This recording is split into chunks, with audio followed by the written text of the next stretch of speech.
masaw ka dugaw kɔfɛ mun ye kanubaw ka dugaw kɔfɛ mun ye ɲɛmaa yɛrɛ ye n'o bɛ Mamadu Adama Mayiga n'o ba ale kɔfɛ gafu jɛman ka Madu sanga ni waati bɛɛ lajɛlen na mun ye a bɛ dugaw kɛ mun ye a ka kalandenw ye n'o hiya anw ye a ko ale dɛsɛna yɔrɔ ko kalandenw ko Ala ka tɛmɛ yen kan tabarikala karamɔgɔ min don a kɔnɔna jɛlen don kojugu wa karamɔgɔ min don a n'a hakili bɛ ɲɔgɔn fɛ wa karamɔgɔ min don sanga ni waati bɛɛ lajɛlen na a bɛ Ala le deli mun y'a ka baarakɛlaw ye sanayɛlɛ o ka d'u ma bɛɛ ka dɔn k'a fɔ karamɔgɔ an b'a fɔ ka waleɲuman dɔn an bɛ dugawu kɛ Ala ka sija ani kɛnɛya di ani a ma ami Abu Safina Jara yanni kunnafoni an ka don a kɔnɔ waati na badabada foli an b'a ta ni ka Tijani Jawara ale bɛ k'an lamɛn ka bɔ Pointe-Noire an bɛ Tijani Jawara an b'a fo Sadio Madi Sila ale bɛ Paris foli o bɛ lase a ma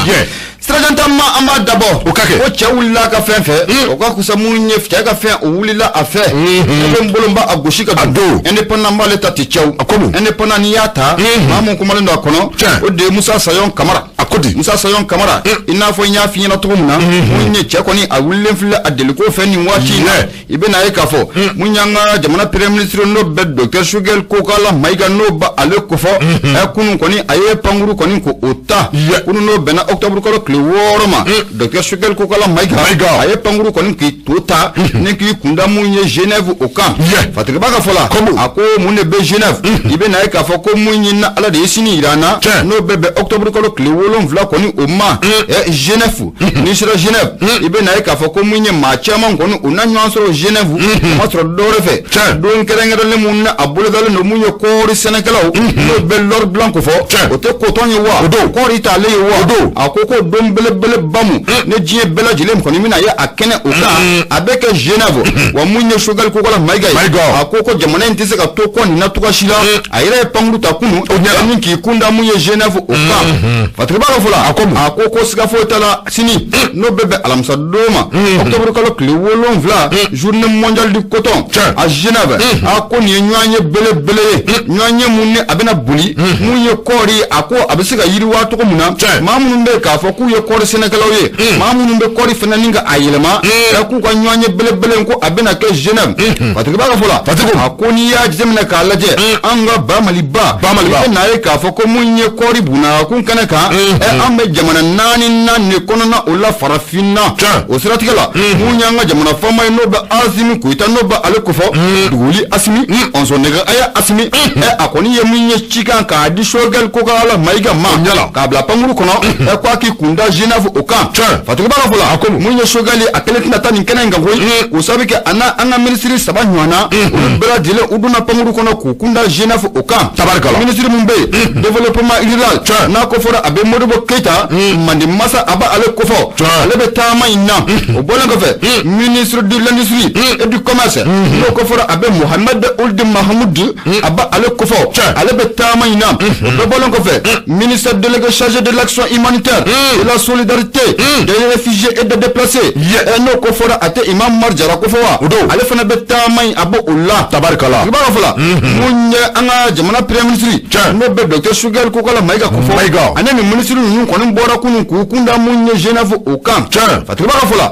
a ko sini alamisa don mun ye Sugel kɔni a bɛna kuma kɔni ka a ta ye o kuma in kɔnɔna la mun ye fɛn caman o bɛna fɔ koyi o sababu kɛ mun ye kɔɔri yɛrɛ a ko a bɛ se ka yiriwa cogo min na maa minnu bɛ se ka dɛmɛ ta ni ka kɔɔri sɛnɛ kɔni ka a sɛgɛrɛ mun ye Sugel a nani da don nin bɛɛ lajɛlen kɔni ko o la Fatigiba ka fɔ la laɲini in tɛ dɔwɛrɛ sini mun ye kɔɔri ye n'a bɛ kɔɔri sɛnɛ o kofɔ ani fo ka taa fara mun ye a yɛlɛmali o kan mun ye ɲɛda kura o bɛ se ka di a ma cogo min na kɔɔri bɛ se ka kɛ sɛnɛyɛlɛn cogo min na kɛrɛnkɛrɛnla an ka jamana o kɔnɔna o la Fatigiba ka fɔ la mun ye Musa Sayon Kamara a ko n'i y'a jateminɛ k'a lajɛ sini n'o ye alamisa don ye octobre kalo tile 7 maa minnu bɛ kɔɔri sɛnɛ maa minnu b'a a yɛlɛma a ka ja k'u bɛɛ lajɛlen kɔni na ɲɔgɔn sɔrɔ mun ye Genève ɲɛda kura o bɛ se ka di mun ye kɔɔri sɛnɛ ma cogo min na ani kɔɔri yɛrɛ bɛ se ka yɛlɛma ka kɛ fɛn minnu ye ɲɛda kura o bɛ se ka don o ma cogo min na Fatigiba mun ye Musa Sayon Kamara a ko Sugel ka nin taama in na ani maa caman fana bɛna ɲɔgɔn ye dogodogo la koyi o sababu kɛ mun ye directeur général de l'organisation mondiale du commerce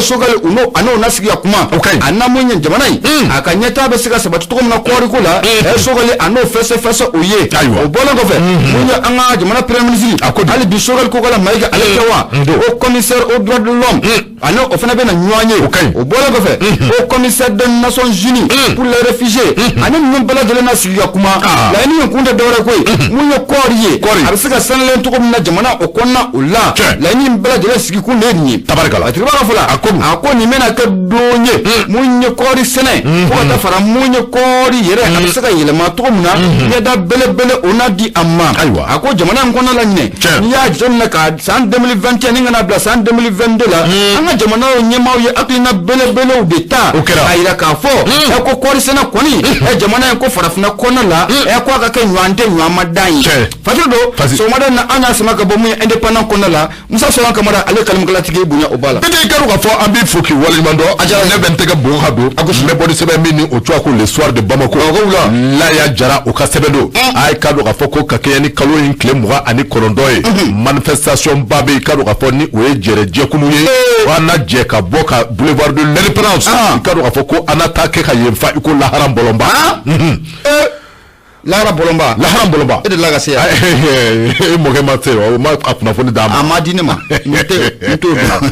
parce que ka fɔ la a ko Laya Jara a y'a yira k'a fɔ k'i ka dɔn k'a fɔ ko labɛn bɛɛ lajɛlen ko o bɛ seron ka kɛɲɛ ni ka dɔn k'a fɔ wulikajɔ dɔ bɛ o seron wulikajɔ min ni a bɛna kɛ octobre kalo tile 29 nata ye siga t'a la wulikajɔ a bɛ tali kɛ fɛn min kan a ɲɛfɔ o de ye k'a fɔ i ka dɔn k'a fɔ Mali anw ka jamana i ka dɔn k'a fɔ jamana hɔrɔnyalen don wa anw ka Mali jamana i ka dɔn k'a fɔ jamana belebele sɛbɛ ka dɔn k'a fɔ jɛrɛjɛkulu dɔw faralen bɛ ɲɔgɔn kan o ka ɲi kɛrɛnkɛrɛnnenya na jɛrɛjɛkulu min ni o bɛ wele ko le groupe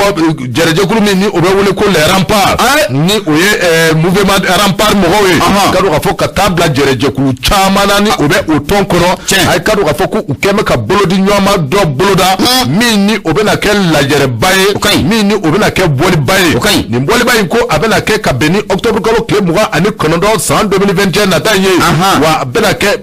place de l'Indépendance la bɔli in bɛ tali kɛ fɛn min kan o de ye k'a fɔ ko groupe Wagner ka dɔn k'a fɔ ni o ye Rusilakaw ka jɛrɛjɛkulu ye kɛlɛkɛjɛkulu min ni olu kan ka na an dɛmɛ a ye ka dɔn k'a fɔ ko maliyɛn bɛɛ lajɛlen ko an na bɔ ka bɔlɔnba ka lahara bɔlɔnba k'a minɛ an na bɔ ka boulevard du peuple k'o minɛ k'a yira diɲɛ bɛɛ lajɛlen na k'a fɔ ko hali bi ko bi Wagner ka nani a ko anw bɛ a fɛ koyi ayiwa kɔrɔfɔ filɛ i tulo bɛ kɔrɔfɔ filɛ kuma ye bɔrɔ fara ɲadɔ a ye bɔrɔ de fara sisan faseba ka fɔ la n'o de ye Laya Jara a y'a yira k'a fɔ ko kabini waati jan i ka dɔn k'a fɔ maliden caman de bɛ yen minnu ni olu nisɔngoyalen bɛ Baba Faransi kɔrɔ k'a sababu kɛ Baba Faransi i ka dɔn k'a fɔ kabini waati dɔ la kabini san 2013 ka na bila fo sisan na i ka dɔn k'a fɔ ko olu kɔni ta ye u bɛ an fɛ nka u tɛ an fɛ ye u bɛ yɛlɛ an fɛ nka i ka dɔn k'a fɔ ko u tɛ an fɛ joli b'u k'a sababu kɛ i ka dɔn k'a fɔ kabini san 2013 ka se fo sisan ma i ka dɔn k'a fɔ an ka jamana a don bɛ gɛlɛya kɔnɔ gɛlɛya min ni a y'a sɔrɔ Faransi u bɛ an fɛ yan n'a y'a sɔrɔ u bɛ se ka an dɛmɛ k'an ka gɛlɛya in kɛ a bɔ an bolo kɔrɔ walayi fasiriba ka fɔ la ko a yira k'a fɔ ko i b'a dɔn k'a fɔ Faransi kabini u ni waatiw la ka na se fo sisan ma Faransi kɛn tɛ ka dɛmɛ si ta walayi dɛmɛ min ni a bɛ se ka an bɔ an ka gɛlɛya kɔnɔ o de sababu la waati min na an ka faamaw ni o de ye transition ɲɛmɔgɔw ye Asimi u ye hakilina min da ni o de ye k'a fɔ ko u na fɛɛrɛ kɛ jɛrɛjɛkulu wɛrɛw ka se ka bɔ diɲɛ fan wɛrɛw fɛ ka na an dɛmɛ an ka kɛlɛ la o de sababu la i ka dɔn k'a fɔ ni a y'a sɔrɔ hali bi an bɛ waati min na komi sisan Baba Faransi u kɛn bɛ ko u kɔ da o hakilina in na ko malidenw ko u bɛna bɔ ka bɛn ni octobre kalo tile 29 ye place de l'Indépendance o ye an ka yɛrɛma hɔrɔnya ye i ka dɔn k'a fɔ o jɔnjɔ o bɛ yɔrɔ min na ko maliden bɛɛ lajɛlen cɛ ni muso denmisɛn ani maakɔrɔ ko an ka bɔ ka yen minɛ ka yira diɲɛ bɛɛ lajɛlen na k'a fɔ ko nin yɔrɔ in ko an bɛ Wagner ka nani fɛ koyi a banna Fatima ka fɔ la i tulo b'a la awɔ bɛɛ bɛ taa awɔ Fatima ka fɔ la groupe de tɔnjɛkulu minnu bɛ yen ni o bɛ wele ko mouvement rempart ka taa se jɛrɛjɛkulu caman ma olu bɛɛ lajɛlen kɛ bɛ k'u tɛgɛ di ɲɔgɔn ma ka bɔ ko ka nin manifestation ye ko ka a bolo da Fatima ka fɔ la i ka dɔn k'a fɔ ko ka sababu kɛ Faransi u bɛ dɛmɛ minnu na dɛmɛ cɛjugu minnu ni u bɛ k'o ta ka an sɛgɛrɛ kɛrɛnkɛrɛnnenya groupe rebelle kɔrɔ min bɛ yen ni o bɛ wele ko MLA i ka dɔn k'a fɔ ko Faransi kabini waati jan Faransikɛw kɛlen bɛ ka dɛmɛ ta ka olu sɛgɛrɛ koyi Fatima ka fɔ la ne o de ye Laya Jara a y'a yira k'a fɔ ko don tɛmɛnenw na don min na i ka dɔn k'a fɔ Choguel Kukala Maïga tribunal des Nations Unies sanfɛ a ye ka dɔn k'a fɔ ko a ye tabali gosi a ye tabali gosi k'a gosi k'a yira k'a fɔ ko u bɛ ka waleya mun kɛ i ka dɔn k'a fɔ an tɛ a fɛ koyi Fatima ka fɔ la ko i ka dɔn k'a fɔ o kɔrɔfɔ hali ni a y'a sɔrɔ Emmanuel Macron ani Florence parli karo wa foko uye anyini to bela gelena to ku kala maiga ka jabi ni krofa munu ni ukache ka jugu kosobe wa foko uye shogal uya jabi karo wa foko ame wati mna ko sisa anga transition mo ni uye mali transition chama ndoro faka mo kutewa le atimi karo wa foko katabla shogal ku kala maiga la ay karo wa foko ufana uye krofa cheju ufana ta ku segre akara ye kelendo na mi kelendo ilaye karo wa foko ko antarani uye foka tase ame wati mna ko sisa anye dede kula 2 awo 3 anyo de kula aye kelen fo anye bi wolon vla fo parce que on fola ikaro ga foko wati dola ikaro fo makoro ikaro fo makoroni ni oye français présent ale chadugu takanga jamani ka segere ikaro ga foko hali amate me don damando ka kle damando ikaro ga foko uka ambassadeur mi ni obe malikona jeune maire wele ikaro ga foko krofo mi ni abora uka président da fo nunu akanya folke anya ula fo to ga bi yere alam fa bi yere alors fa bi yere wali ka sababu ke oye kadu ga fo ambassadeur ale welela kadu ga fo korfami ni abora Emmanuel Macron dala ma akanya folu ke ka chido ada bamana ngote ko ni ba fe ka chifo ala bi ado sisi da ko ko ku ye chido ni dala aka chika nyeshi aka nyama mani oye aka jamani nyama Macron oye Emmanuel Macron ale do de sababu la kadu ga fo ka keni groupe Wagner nani ko ni faranya nga jegulu munun keme ka bolo di nyoma ka keni octobre kalo ke muga ani o mali de bela dele welelme bela dele ka bo jem bela dele ka bo akalama ka foko aniso gwalelo way kado ka foko rusila ko kam na munu me fe kana anfe kana de manga kelela ko ambe afakila fe bi ambe akila fe abana parce que flani aye min bo soir de bamako kono lajara alkasrelu lajara soir de bamako foli abeta nu ku segere abu o wati kele na monye muribas na yukuye amba foni wati na franci kwasi na jagili jigne bada foli obela si amma musa dambele ale fana be franci ni wati na ko ka foli la si jarakeni oma o te dore o yi Abu Safna Jara Ali Bisrajan Tamma Ambeta Naye indicateur du renouveau ne bembolo de Mbole aye abenata abu ni ye mamun koni nga kurushi de la goshi ni yo ofrage endo koni oyi I muso koni ko kanu munye mona koni ati amona mona ibe sadi etka satudi kelenga mamun nga kurushi de la goshi ko ofrage o ka kanu nyama se ka dore fe muso non mais ka brajiti no la braji ko braji bibolo braji tale la braji bibolo mo braji te bana mi frakede indicateur du renouveau itendo I grade dunia ale le kumale odo akomu ni te yela ko ye ni la abu nite kibora dumoye ibe na ka foko kun no bena arabado ma ibe na ka fo munya anwa keleke chelo na be anwa wuro masiri tabaw ko fo kunu ubina janjugu okono de ubina janjugu mun kono jan koni uyada bajangara ani koro ni nyanchela ula bamanchu ye munya jam koni ko odaye anwa lakna baw utara bi akono gana jera ana sifla munya turorisi mata ani duru anyo daji munya anga yira kala kana ba ma kononto munya masenga wole koni asiru umma alaka hanan dawla ami alaka hanan dawla ami ulu taw ay alaka na hanola ay kosobe ay mala binen na tugo ay Fatika ba munye gratu dumbia akoni nte kibara dumanye fiu ibe na ka foko munye anga force armée malienne asga fota la kunu yu jojoro la koy usabike munye kunu munye naga ta ani kelente manani militi muko ani duriye munye anga konvado no ba anga la kana ba ko fo ugun keleme ku kunda munye koro ani bajangara oni nyanchela ula ibe na ka fo wati keleni munye bamanchu na be terrorsu ko fo ina marfatiki mun ko tewa ukalema kata munye mugu peranta koni ko do dugu jugoro la wati muna munye anwan la kana ba nunu koni usira nyoro ko folo nuna uba sira ka kata doni ibe na ka foko munye bamanchu koni mugu peranta aperna te chaw wa aperni umada odoro makoy o yaso munye bamanchu nunu ube kerefela koni ulla wati munna munye mugu koni aperna na beli murubani na bo ko fo apere anu ka mugu chi damine anwan la kana ba ulla ashima quranishi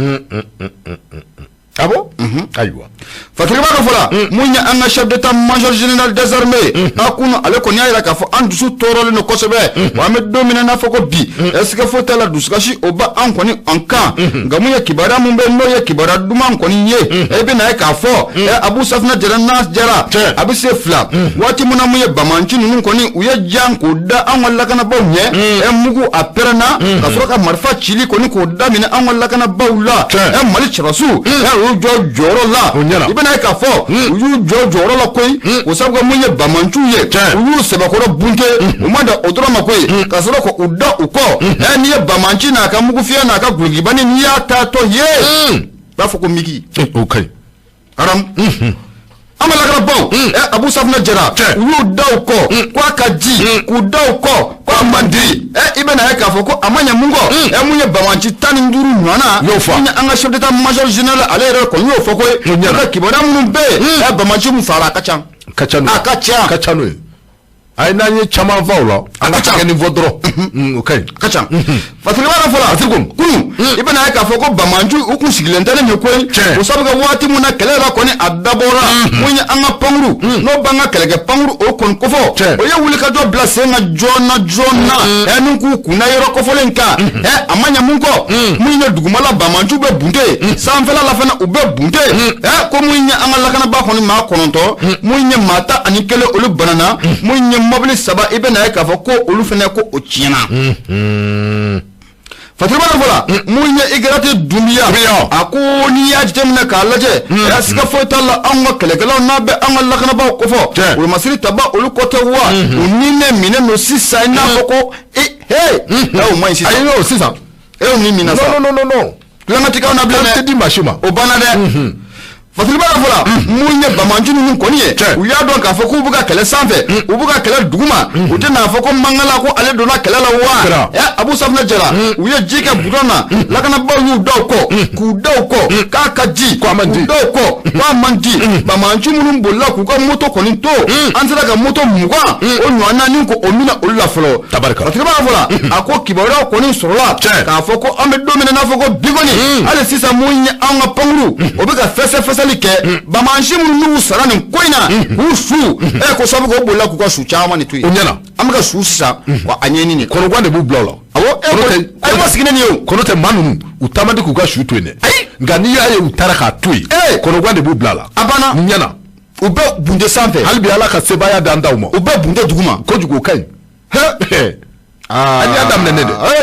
c'est la chasse aux sorcières nga tika na blene ati no ni adam nene anoro fo onya ni ya ye shenugu klena ka jo kala de ba ko kala boto de fla ko ya ni aboto ala ka nyaka dama fasido anya so ga bo indicateur du nouveau o konna la igre dunya ale kalim kala tikiye amadu ko ke ala ka yine antawla ala ka ya fakuma ibolo karika du bede karu wa fo ambe indicateur du renouveau mo ando ufoku wala yimando karu wa fo mentega do meboni sebe mini o chwako la sirène Abdurrahman Diko karu wa fo ale ka fasir do ne ika madame ni oye madame Dambele Madina Sissoko madame yimge afo bonjour madame Daworo madame ya yimge afo bonjour madame madame yimge ayo amel amakala amel do ay madame tout ça Fasir ka fola madame Dambele Madina Sissoko ay kado ka foko wati temeno na ko madame Dambele Madina Sissoko ni ale nyeshine me ministre des transports et de l'équipement ale do ko akunye trembolola walma dugu munu ni tre abete mo sira fe ko akunye uniso jako kuma aya foko so Fasir ka fola madame Dambele Madina Sissoko ni oye ministre des transports kado ka fo et des infrastructures sira ko ani minamba ko nyemaya kado ka fo o ministre ko obe abulode ko ko akunya yira don temeno na ka foko hali atina me ikaro ka foko nege trezia ni oye nege srai nege boli ka foko nege boli nege kan ikaro ka foko abara ko abela damne bamako kai bamako madame ya fode wati temeno na lache kai kunga dide kai ko nia joga remed kita akunga di samedi soir yes samedi soir tamale how to wajala ga nte mai auto what is ambe clé flala soir go kuma bi alors Fadila ka fola ata madame Damele Madina Sissoko ay kado ka foko wati mina aye ni ngorofo aye afoka bitandala kado ka foko ajara sira moye sira munumbe kado ka foni tre abe olu chechi do temeno na kere nyana ka damne Bamako ka tabla fo kai kado ka foka damne kai ka se kana Bamako kado ka foko madame Damele Madina Sissoko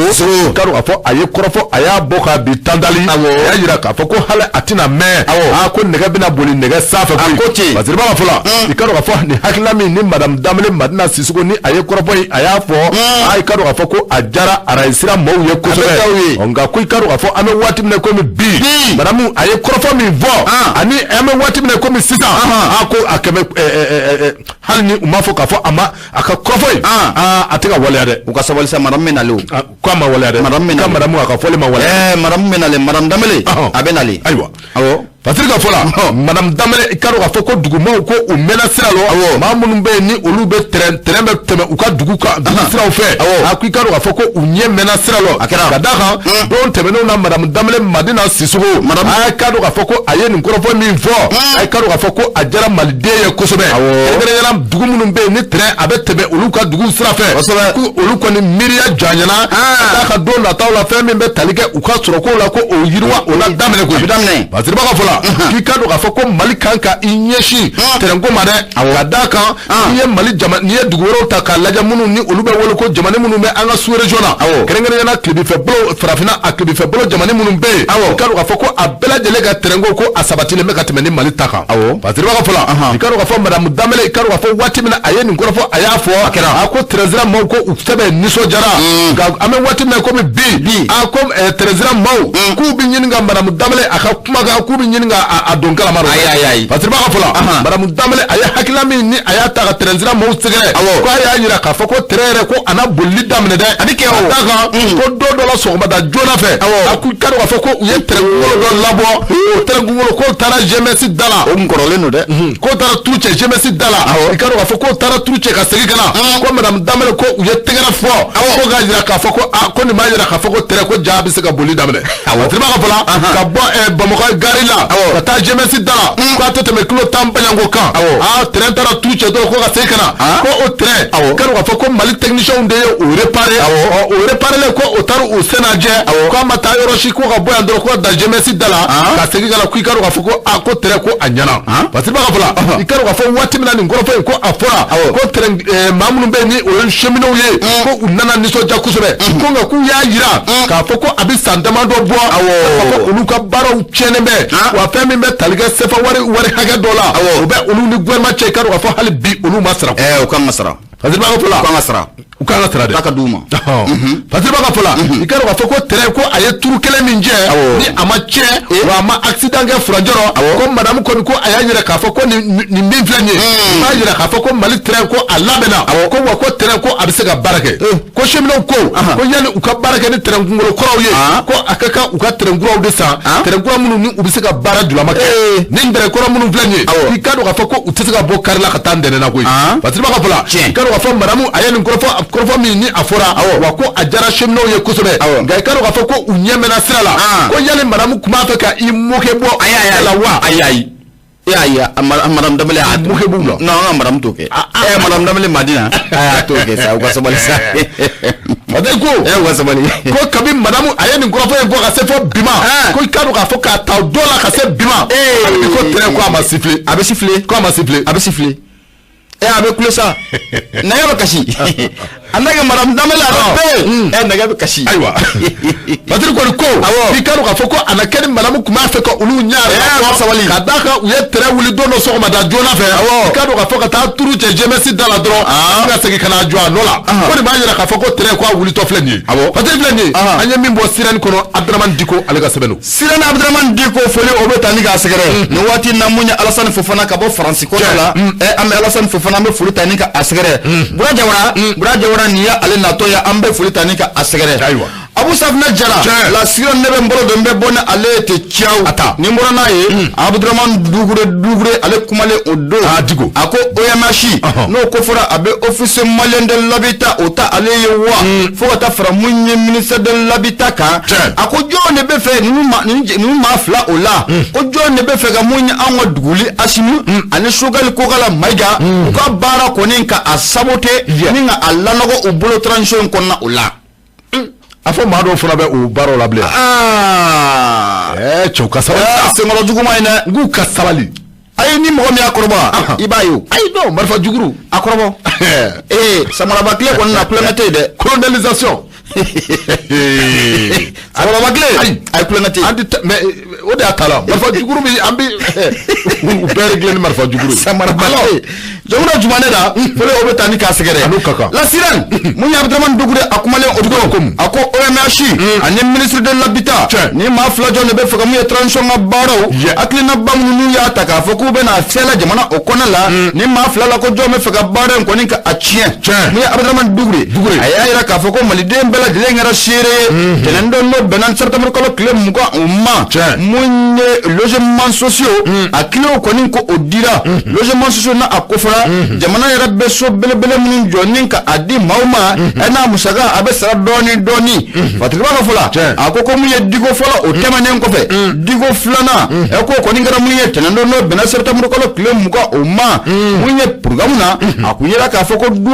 bata ani fla ani kemaduru ani biworo ani woro ko ore ku ka di na fatriba ba ayira ka foko tabakoro tai e ibena ka foko mu ye kanan yira bunya o kama anga jamana fama no be asimi kuita ale kofa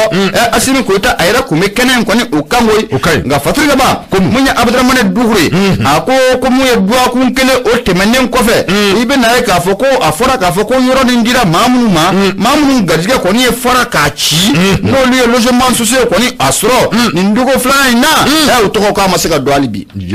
awo jamani aywa atoko masika di abidi abidi na batu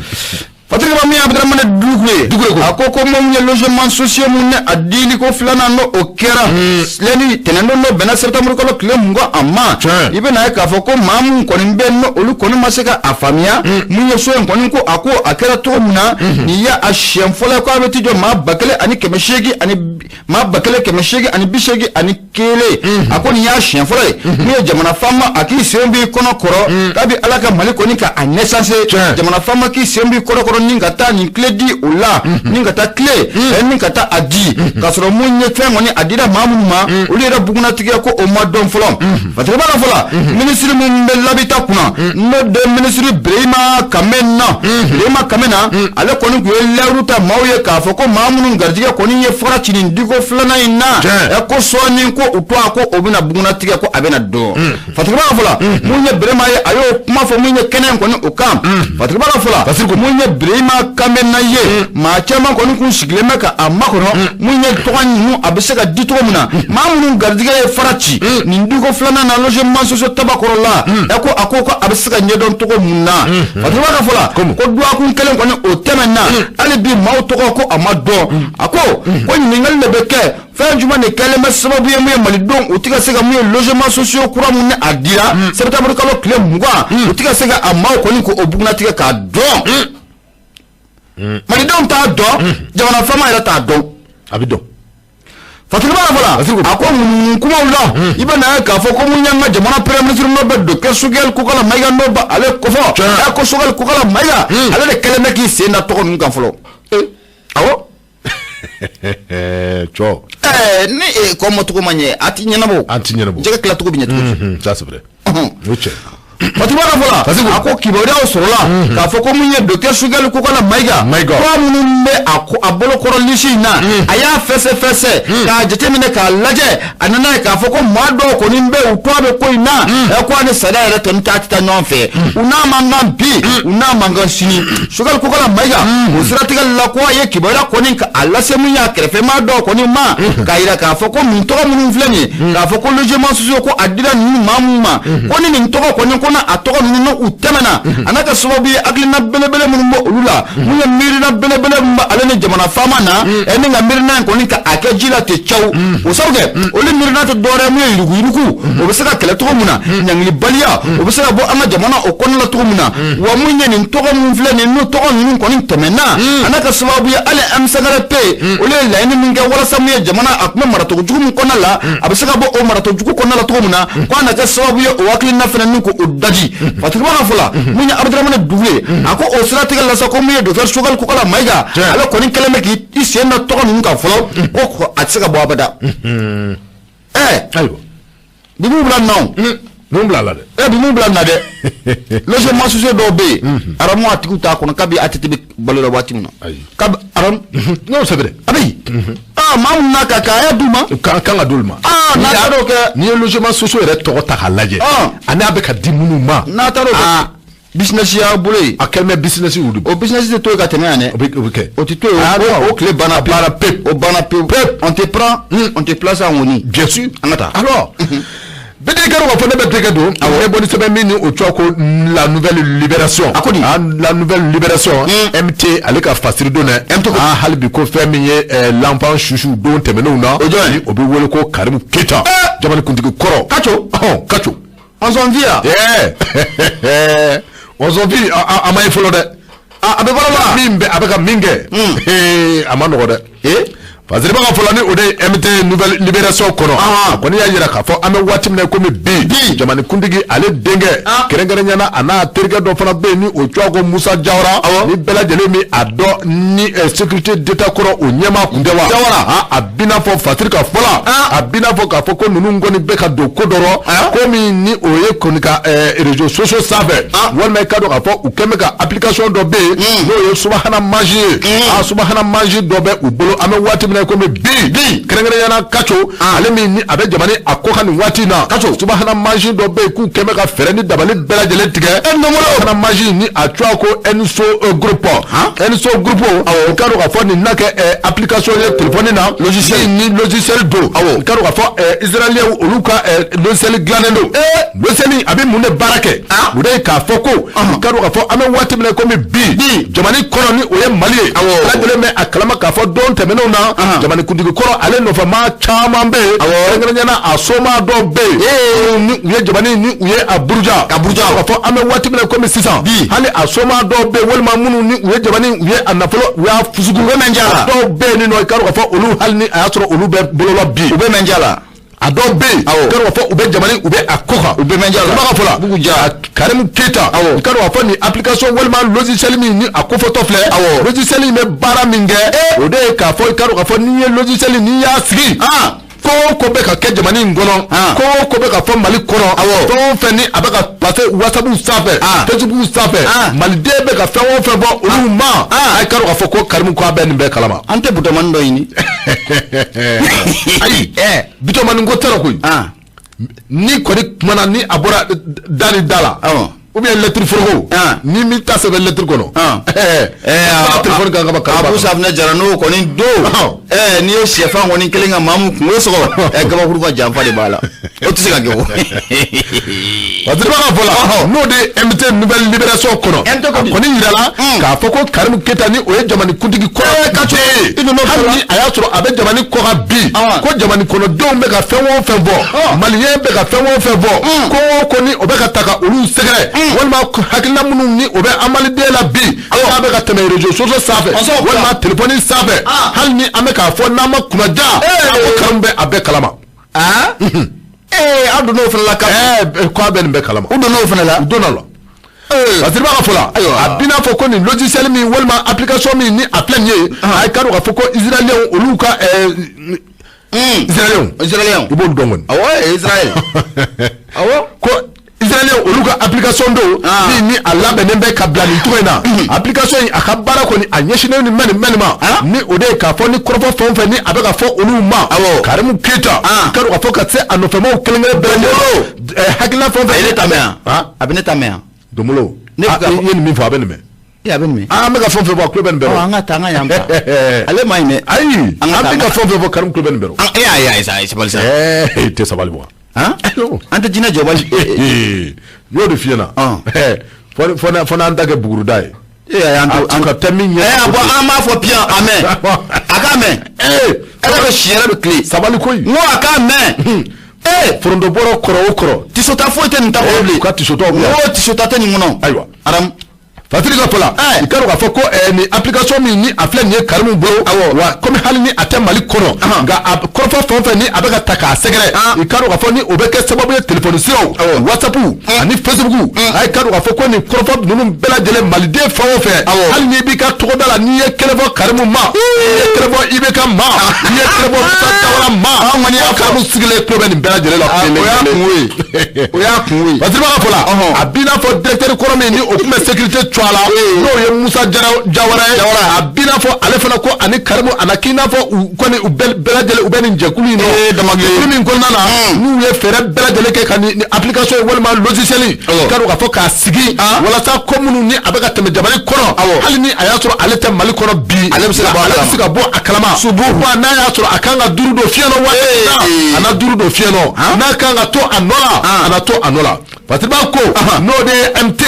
ko jamani kono ko bela jere ma kalama mi ni obe wole ko cybercriminalité ko ate betoshi la ma wara ika soka ma wara ka kuma ka ta ka patro ni ama jeni aye ika ma wara ka message ka enregistrer patro ama jeni aye ko wole mi ni afla ke karmu fenye ka to ate bebi ate be shini MT ga fatir do mi na nouvelle libération ko mo abu karmu akana daw made aka mugo yere image ame feme ke jamana ngona la image be kata koro amba fo bi akotene ango wa aka ke image video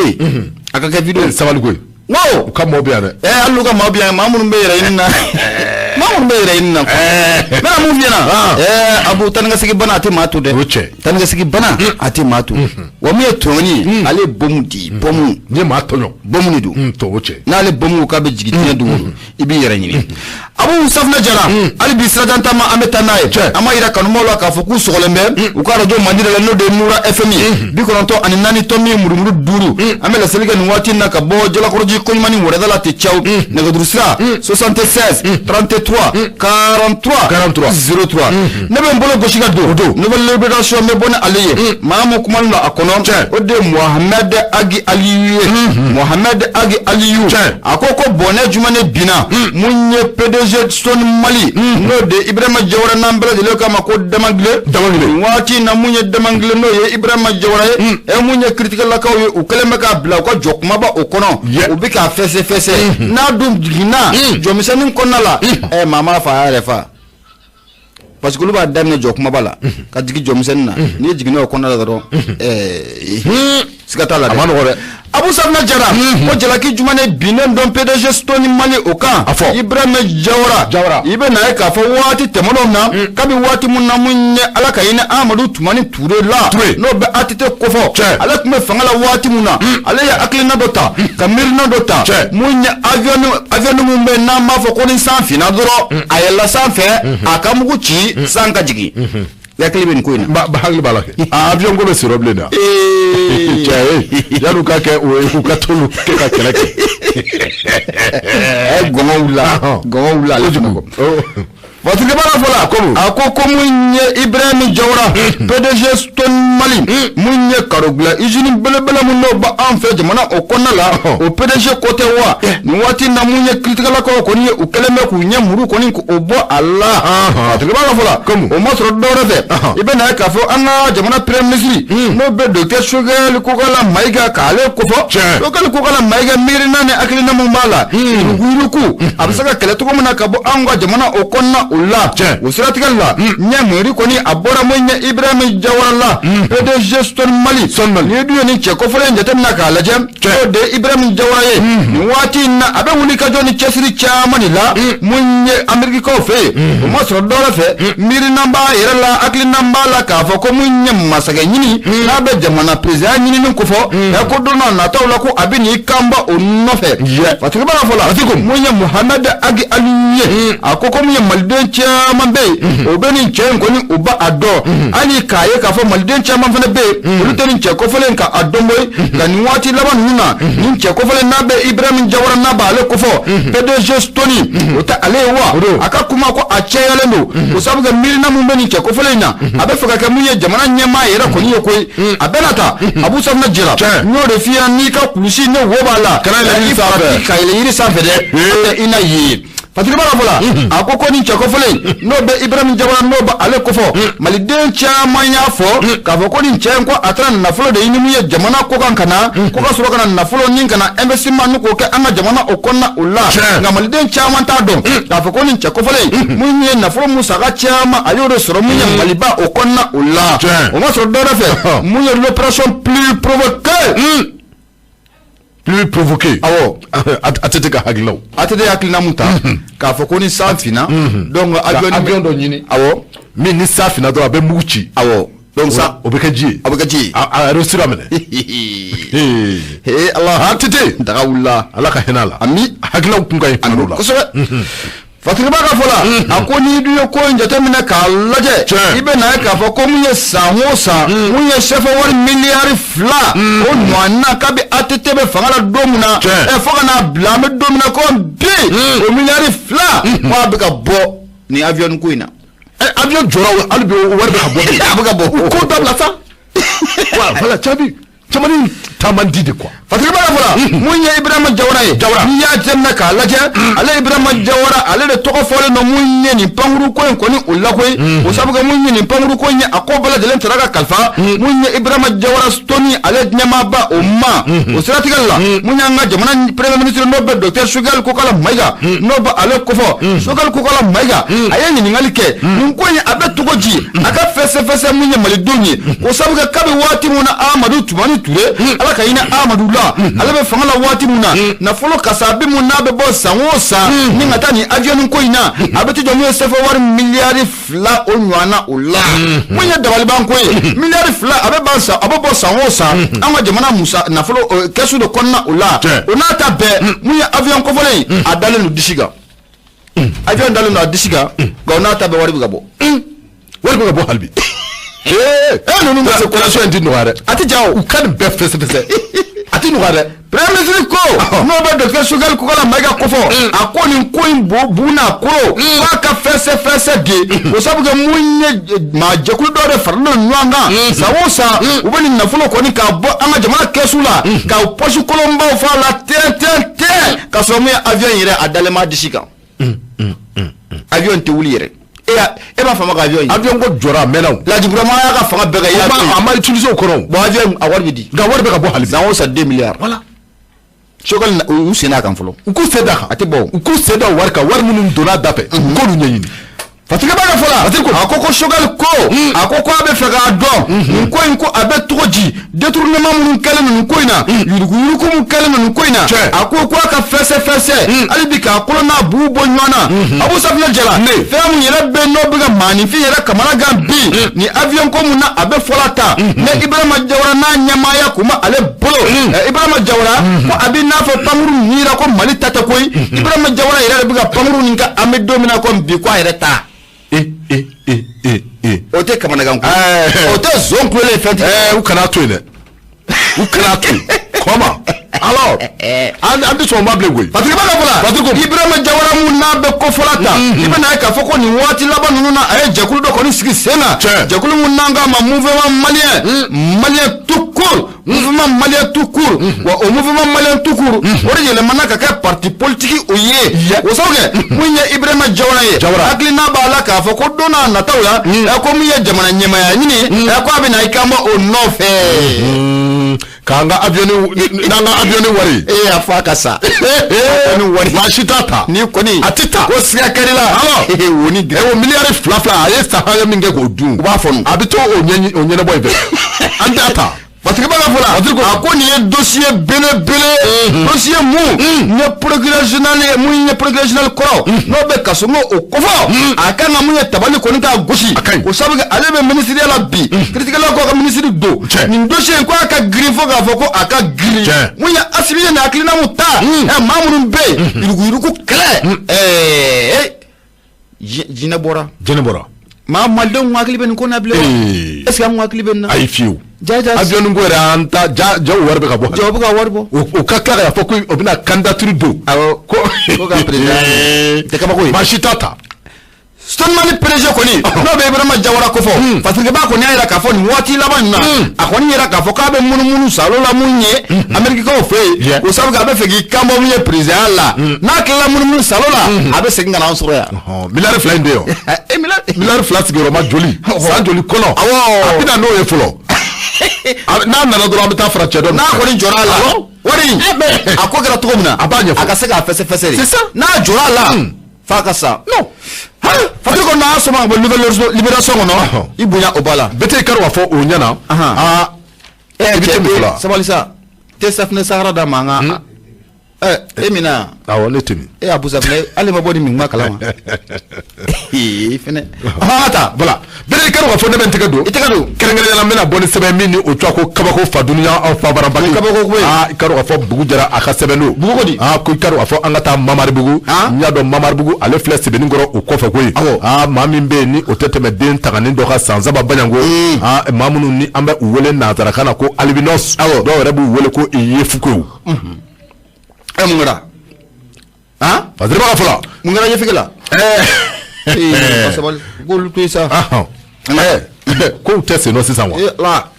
minɛminɛninw ni fɛnw ni olu cayara ma nɔgɔ dɛ ayiwa ni kɔni ye parce que b'a fɔlɔ n'o de ye Bugu Jara ye Bugu Jara a y'a jira k'a fɔ ko albinos dɔ ni o ye yefuge i ka dɔn k'a fɔ den tagani san saba baɲanko k'i ka dɔn k'a fɔ ko a su a yera kɔlɔn kɔnɔ den tagani ni o ye albinos ye yefuge den dɔ a su yera kɔlɔn kɔnɔ wa i ka dɔn k'a fɔ a kunkolo ko o tigɛlen bɛ wa ko k'a disi fara de k'a bin k'a disi fara yan bila jamani yen bila parce que b'a fɔlɔ ni o de ye Bugu Jara ye Bugu Jara a y'a jira k'a fɔ ko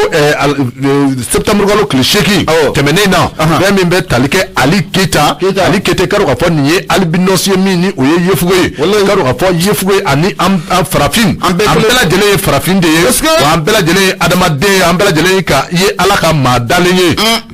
Fatiri b'a fɔlɔ Ali Keyita i ka dɔn k'a fɔ san saba baɲanko don i ka dɔn k'a fɔ ko a su a nana ye kɔlɔn dɔ kɔnɔ i ka dɔn k'a fɔ Ali Keyita ni albinos don ni yefuge don san saba i ka dɔn k'a fɔ a su yera kɔlɔn kɔnɔ k'a ma sɔrɔ a kunkolo ko u y'o tigɛ ka bɔ la i ka dɔn k'a fɔ k'a disi k'o waraka i ka dɔn k'a fɔ min yɛrɛ bɛ yen ni o ye maaya yɛrɛ ye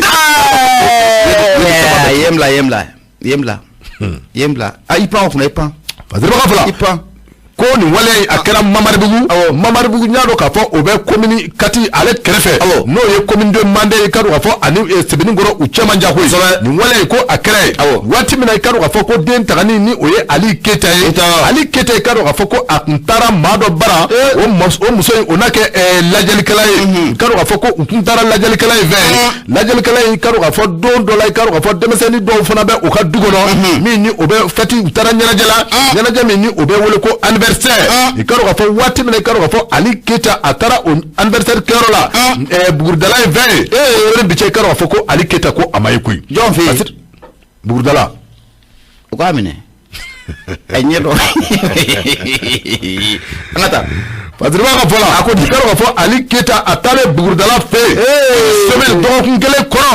Ali Keyita ko a ma ye Ali Keyita dun taara Bugurdala fɛ ka d'a ka Bugurdala ale ka so kɔnɔ fɛn min bɛ tali kɛ denmisɛnninw ka ɲɛnajɛ dɔ tun bɛ min ni o bɛ wele ko anniversaire i ka dɔn k'a fɔ a tun taara o fɛti kɛyɔrɔ la waati min i ka dɔn k'a fɔ Ali Keyita a taara o fɛti kɛyɔrɔ la dɔgɔkun kelen i ka dɔn k'a fɔ Ali Keyita a bɛ ka ɲini a ma ye Fatiri b'a ka fɔ la ja Ali Keyita u kɛn bɛ k'a fa i ka dɔn k'a fɔ k'a kunkolo k'o tigɛ n'o ye yefugeden ye i ka dɔn k'a fɔ k'a kunkolo k'a tigɛ min ye a ka maaya yɛrɛ ko ayi sabu fana sa ayi ni a sɛbɛnna a y'o bɔ a la i y'o fɔ ka caya sa o bɔ a la n'a ma ɲɛ ko a sɛbɛnna bete cɛ a b'a fɔ koyi n'o kɛra faamaw b'i jɔ u jɔyɔrɔ la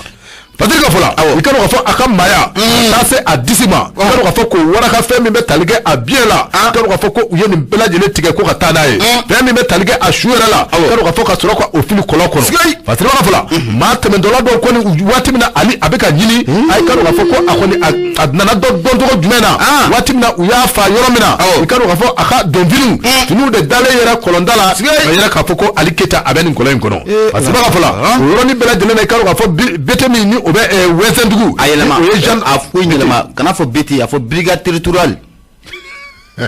ennemi ibe bete nebla brigade territoriale il ka bete ne gendarmerie mo de bla a photo ko chama ko brigade territoriale do ikara ka fo watimina kuna foni ko odara ire ka fo brigade territoriale twala ni amba wole dakurbala ko bete brigade territoriale wezandu ko fe watimina kuna foni adara olu ko ha ka fo ko uye jomse vili uya damene ni ka jo uya boloda to mina ikara ka fo ni mbare mamunu ni ukara akebaye se ga do to mina abana zirba ka fola mami be ni uye salfu ketaye ay ka fo ko wale ko watimina korfo adara salfu keta kloga ni oye albinosu ukanyema do kado ga fo alebe deme ani deme chamanta kado ga fo kani manunu ku segere ko sobe azriba ga fola kado ga fo salfu keta kado ga fo korfo adara akloga wa wiye fereni dabali bela deletige kado ga fo ka plenty ka do ni nu ko ni ko obesero mamunu ni ukara ni kewale kado ga fo ko te ka sega da uka patriko ko ga hakili jigige ko sandola fana dobe ni otwa ko aramata jara kerengere ni akara fana akara me kalo kleta ani saba san 2018 la ko ni wala kelen nyona de la khata albinosu do segere no otwa ko aramata jara ko akara fana ko wahali bi amadomne ko me bi ko tugu be manyini ka dombolo ko o ankati o dale la khabi o niwati la albi ko o ankati ko o madatu basiba ka pola alimi ni aleka takele flenye ali kita yali aka ankati ananyedowa ko obi do de ke mamunu ni ukera ni ngebaye ankati akaseka nyedo mamunu ni ukera akebaye karu afo ukaseka mene kubla boje neka ko kubi do buke ali kita ko ala hadaro suma ya rabiyama ami ali ka sebendo ani al-islam dembela jelen abu sabna o wati kelena bada fuli amata ninga kajatu wake ninga asegere nanye kajatu wake na anya lefu baybon jaye ambe fuli ta ninga asegere burama jawara amaina ko fatmata gindu nunu bela jelen obefu abu sabna jala ne kabako obla o kabako kelene ba shele ka agrena munye albi ne kabako maw ni ko fatiri ni yo oye ko fatiri la jekulu oluka fatiri o tewa la rédaction kusaba ako mali ulaya ibe naye ka foko munye anga kenya so mun no bella mitani so kofo amun jolembe anga karto la nanga mako asako association de santé communautaire ibe naye ka fama domina ko bi a jorna ko mali ma chamamba akonna la u jorna ko ko nte munye banabato be sika kenya ko ulu keleme ka bara wora de broda munye docteur so okonna la emune kenya ira ote fangele fe muya fasirga bawle ko munya angata asako dula asako du na ko fora ate dumanzana ko fowa dumanzana asako du na alera be komini okonna ula ibe na eka fo kominya docteur do ba akonna la niwati na eskina eka fo umma gote kola bana ba to ira umma ko kisa kele okoni oto ula ako ibe na ye ko kligandire dire fe wati munamunye bana ba to olube kulela ube kashira ibe na eka fo komunya asaji famu ndo be akaja ku be ka kundigi kundigi saji famu docteur muso abo dona kumedige cha kumedige do kundigi yuka kundigi ro dungare buku bella jalula fatika bana vola ako siga fo tala ni oye masa Allah taala tay gamunye bana bato enale nya ko ni ndara mi dokotoro oka akili ko ni obesigi doni game domina ko bi ako oni be dokotoro so mumbe nanga ma asako du na be dumanzana oluta ko ako aka jugu fo ga foko aka jugu fatika bana vola ibe na e ka foko wati dola ni dunan dokotoro so konala na be asako du akofo ma doba akonala ne buluzo yera ko mbula ku ye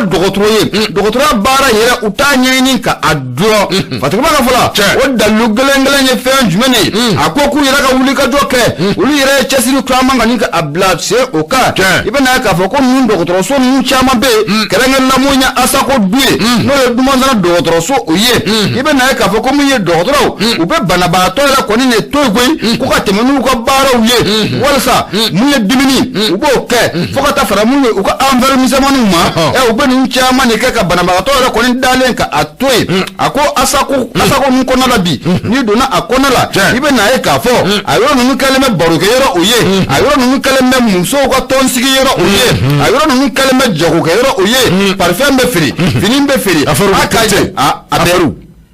bɛɛ bɛ feere n'a fɔra affaire bɛ traité a bɛɛ b'a la fɛn caman b'o kɔnɔ dɛ a bɛɛ n'i y'o développé commerce o tɛ jago ye wa o don affaire bɛ traité parfum bɛ feere affaire misɛnninw bɛ traité samara bɛ feere vax bɛ feere n'a ma ɲinɛ ɲɔgɔn na an bɛ ɲɔgɔn fa dɛ affaire bɛ traité affaire o bɛɛ b'a la alors an ka cɛn fɔ i bɛ taa sɔrɔ a dɔw bɛ yen alors walahi u parili min kɛ so o de bɛ kɛ dɔgɔtɔrɔso la tellement que u occupelen bɛ réseau yɛrɛ la réseaux sociaux u ka sira tɛ banabaatɔ alors walahi o asako ninnu caman bɛ yan bon c'est là quoi asako ninnu filɛ nin ye n'i y'a gestion jateminɛ k'a lajɛ a gestion kan ka bɔ a bɛ minnu bolo k'a di jamana yɛrɛ de ma n'o cɛ n'o tɛ a ti ɲɛnabɔ n ka ti ɲɛnabɔ dɛ ɲamini min bɛ k'a kɔnɔ ala de b'a kɛ dɔn yen tɛ téléphone lajɛ yɔrɔ ye yen ye téléphone lajɛ yɔrɔ mɔgɔw degunnen b'u ka banabaatɔ kunna nka olu de bɛ téléphone lajɛ la u bɛ whatsapp sanfɛ wa n'a facebook sanfɛ wa n'a dɔw ye banabaatɔ f'u ni bɛ ci n'i y'u kɛtɔ ka boli ka banabaatɔ kunbɛn i b'a sɔrɔ u ye kasa dɔ y'i nɔfɛ wa banabaatɔ min bɛ yen n'u bɛ bolo kɔfɛ n'u bɛ bolo nɔfɛ wari bɔ o ye min vɛsilen ba bɛ na awɔ ou bien min bɛ bazɛn riche baw bɛ na awɔ kɔrɔ tɛ min ye banabaatɔ dɔ ye cogo dɔ f'u bɛ surutu kɛ a ye taa ɲɛfɛ a ko a ye taa ɲɛfɛ a ka sabali dɛ ka taa an ka asako yɛlɛma ka kɛ produit mun yɔrɔ ye produit bɛ feere a kɔnɔ a bɛ feere n'a bɛ feere a bɛ mun ye fɔlɔ a bɛɛ bɛ kɛ Patrik b'a fɔ a ko asako du n'o bɛ dumansana dɔgɔtɔrɔso o fɔ ale bɛ commune A o kɔnɔna la o min ye infirmière bɛ yen olu de kɛlen bɛ ka salle de garde k'a yɛlɛma bi ka kɛ kundigi yɔrɔ ye k'a yɛlɛma bi ka kɛ mobili feerekɛ yɔrɔ ye k'a yɛlɛma bi ka kɛ parfum feere yɔrɔ ye k'a yɛlɛma bi ka kɛ ko caman ye affaire misɛnmanin caman bɛ kɛ tubabu ka fɛ entre parenthèses affaire ka ca a ka ca tɛmɛ Fatima wala u kɔni ye jateminɛ mun kɛ ɛ wuli ka jɔ a ka kɛ joona asako ninnu kɛrɛnkɛrɛnnen mun ye dumasana ta a ka fɛ nin ye dumasana ta ye nin kɛlɛ bɛ fan bɛɛ fɛ a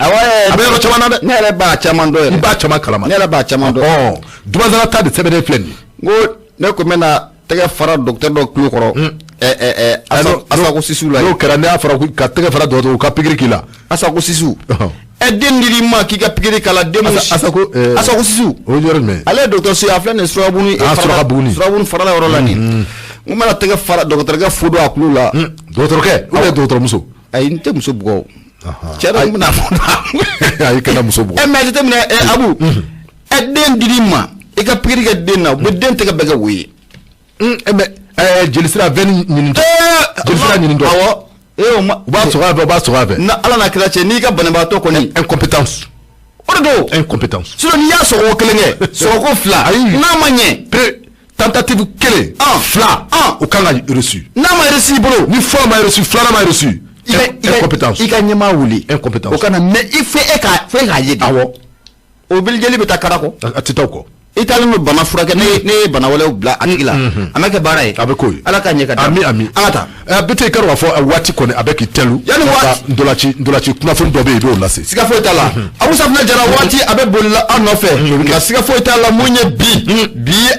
alamisa don in na e bɛ na ye k'a fɔ ko an ka samatacigaw n'a bɛ Aigle du Mali o kofɔ u bɛna don kulo na tuguni dɛ éliminatoire de la coupe du monde 2022 mun ye nin fatiri an y'a sama ka bɔ indépendant o kɔnɔna o la Abdoulaye Damele ale de kumalen don a kan a ko mun ye jɛri 4 ɲɔgɔnna n'a bɛ dolacila 4 i bɛ na ye k'a fɔ ko bi kɛlɛ olu kɔni tɛna yaala dɛ u tɛna yaala mun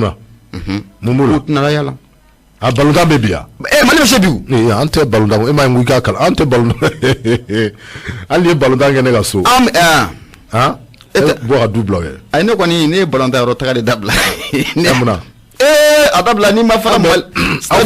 aw fana tɛ se ka taa k'aw tun bɛ taa tribune serpent de la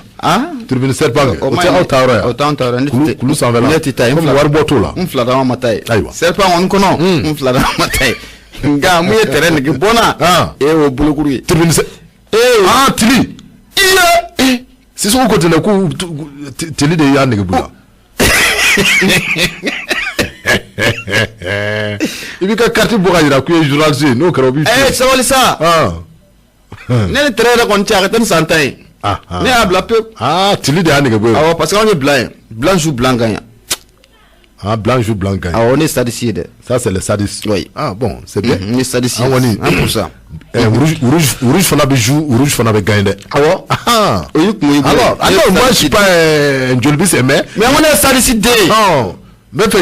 jolbis fana qui diable quoi. Ne diable de place.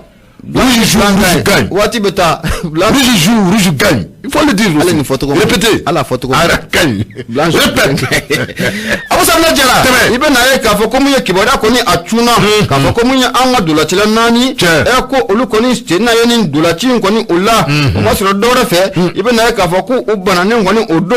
Na be malati na abo okufo. Ako dula tin la nani njone du. La sana kulubali. Sheko dugre. Ive bisuma. Fo ka tabla munye chuludu na ngana ni mumbe ni wati na. Na ngwa mako Kevin Zoyi. Kevin Zoyi ni manani shiti na ye munye ni ndula chini kwani okena oka munye fatirga baye obole ngo fako munye fema futie na be Fédération Malienne de Football na ba okofo oko ni kibara di ka fako dula chi la o femfe ku la ni nkene oka na boda ni dula chile nani na wa abela jile ku be na ye munye dula chini konna ola on ne Kenya kaw amina masala nga shwa kwani oketa ola fatirga ka fola ako ni ya jitemena kalaje ndega ta ani kononton wati no be 19h okofo munye dulachi kene belebele munabe marako ko fe nanga ma agadir ibe na ka ko munye masranga sho onni kenya ko amena ketta ula patri ba fola ako kle saba okofe ana senga ta munye Kenya Nairobi ani Kenya ko ana ta masranga sho ka tala yefene anu seba ko buntie